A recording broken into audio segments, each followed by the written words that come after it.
31 जुलाई 31 जुलाई को train number 12956 Jaipur Mumbai express में जो वाकया पेश आया, और वो वाकया ये था कि एक आरपीएफ का कांस्टेबल जिसका नाम चेतन सिंह था, उसने एक तो 4 लोगों को गोली मारकर उनकी जान ले ली, जिसमें एक उन्हीं का एक एएसआई ऑफिसर था, उसको गोली मार दी, और उसके बाद में 3 लोगों को, मुसलमान थे उसमें, जिनकी बड़ी बड़ी दाढ़ियां थीं, उनको गोली लगाकर कनपट्टी पर एक बोगी से दूसरे बोगी 3 बोगी आगे ले जाता है और ले जाकर उनको गोलियां मारता है, और मारने के बाद यह कहता है कि इस मुल्क में रहना है तो मोदी और योगी को वोट देना पड़ेगा।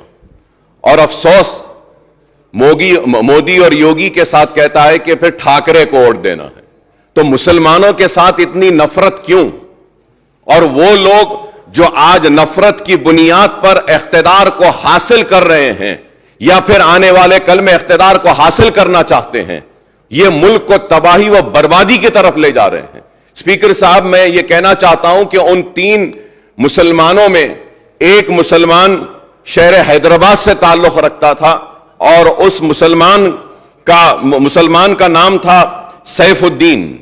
वह सैफुद्दीन अजमेर की दरगाह को गया था, वहां पे उसमें दरगाह में जियारत की, और अपने मालिक एक छोटे से मोबाइल की दुकान में काम करता है, अपने मालिक के साथ अजमेर को गया, और उसका सेठ, उसका मालिक उसके साथ में है, वो गैर मुस्लिम है।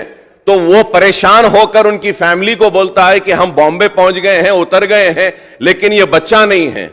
तो उसके बाद जब आगे जाकर देखते हैं तो उसको गोली मार दी गई है, और हद तो यह है कि एक गोली मारी और जब वो नहीं मरता है तो और एक गोली मारी गई। तो ये नफरत है कि आज तेलंगाना रियासत में हम ऐसी ताकतों को रोकने में 9 बरस में कामयाब हुए हैं, और इंशाअल्लाह आगे भी हम इनको रोकेंगे, इनको शिकस्त देंगे। हम इनको बताएंगे कि तेलंगाना में हिंदू मुसलमान आपस में मोहब्बत के साथ रहता है, और आज मुल्क को क्या चाहिए? मुल्क को तरक्की चाहिए, मुल्क को खुशहाली चाहिए, मुल्क को बेरोजगारी का खात्मा चाहिए।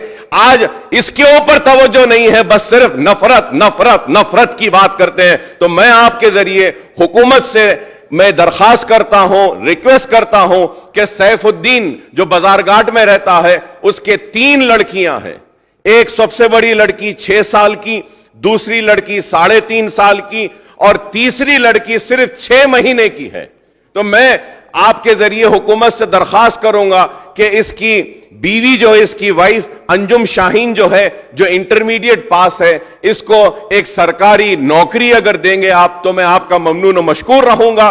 और इसके साथ साथ 2 बेडरूम का फ्लैट अगर मलकपेट में या चंद्रायन गुट्टे में जहां बन रहा है, वहां पे एक 2 बेडरूम देंगे, और कुछ ना कुछ इमदाद अगर रियासती हुकूमत की जानिब से इन 3 मासूम बच्चियों के लिए और उसकी बीवी के लिए अगर दी जाएगी, तो एक अच्छा मैसेज जाएगा, और हम बताएंगे कि यह इस रियासत में हम फिरका परस्तों को कभी आगे बढ़ने नहीं देंगे।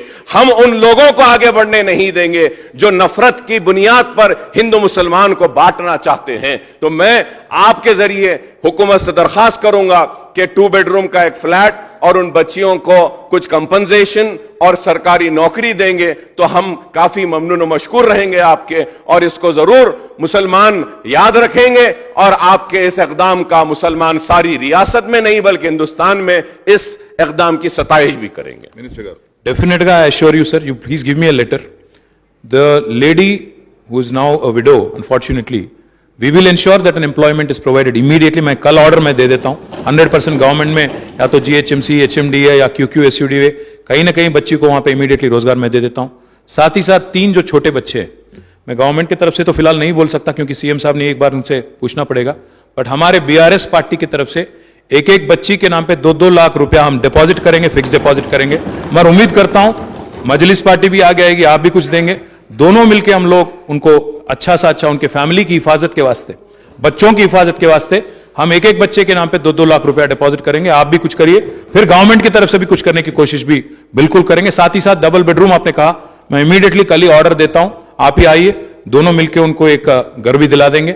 मैं उम्मीद करता हूं कि जो आज अमन और भाईचारा तेलंगाना में बरकरार है, जो आज तेलंगाना की माहौल है, गंगा जमुना तहजीब जिसको हम बोलते हैं बार बार, जहां आज हिंदू हो, मुसलमान हो, सिख हो, ईसाई हो, जो भी हो, आज मजहब के नाम पे सियासत करना जो है ये बहुत गिरौनी हरकत है। ये अच्छी बात नहीं है, हिंदुस्तान के लिए अच्छी बात नहीं है, किसी के लिए अच्छी बात नहीं है, हमारे आगे आने वाली पीढ़ियों के लिए, आगे आने वाली हमारी जनरेशन के लिए भी अच्छी बात नहीं है। उम्मीद करता हूं that wisdom will prevail, this country will come to its senses, this city and this state will continue to remain in the hands of a gentleman like KCR who has ensured communal harmony thoroughly. Please give me a letter with all the details. I assure you, I will deliver on the promise tomorrow, and I will make sure that together we will keep up the communal harmony in this state and in this city, and will become a misal to the entire country. Thank you, sir. Ramesh garu.